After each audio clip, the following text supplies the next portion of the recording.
up until years after I got out of the Marine Corps, and you were the person who finally shook me awake.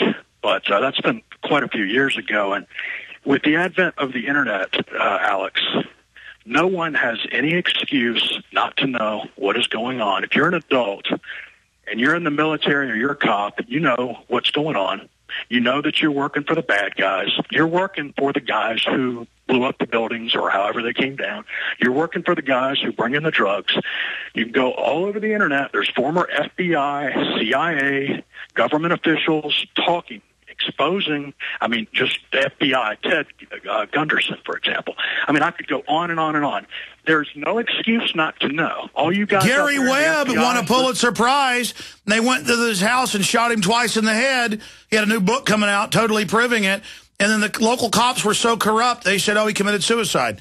Twice in the head with a shotgun. I'll tell you another thing. It's getting harder and harder to get on, even just for a brief moment, onto these neocon talk shows that I try and get onto over the years. Their screening process has become incredible. It's like if you have a brain, if you can rub two brain cells together, they are not going to let you on there. No, you have to lie to get on. You have to act like. Well, I know. Yeah, I know, sir. It's because the system. That's the thing. I'm not even scared, Frank. I'm disgusted. I can't believe the slimiest scum you can imagine. Just the most horrible, wicked people you can imagine are on TV talking about internal passports to be able to travel on a train or in your car, and they're sticking their hands down babies' pants. They are getting us ready to put their hands on us, to come in our houses.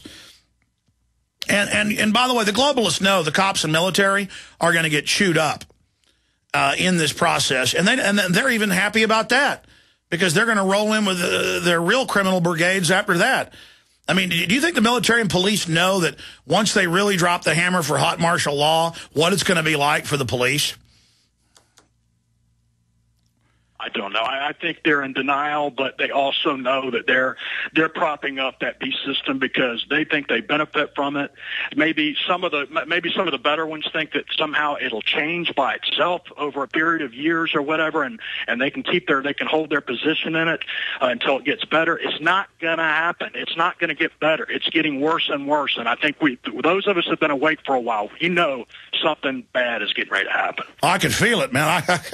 I've never been this awake. It's not even shook up. It's more like disgusted. It's like we have to go through this. And the thing is, I don't even get all macho and think about the New World Order's minions like, they'll get theirs. They're just brainwashed idiots. There's no pleasure in any of it, except for not being under their control mentally. At least I've got that. God bless you. Sorry to Catherine and others. Back tomorrow live. Retransmission coming up. The former Minnesota Governor Jesse Ventura. We'll be right back. Great job to the crew.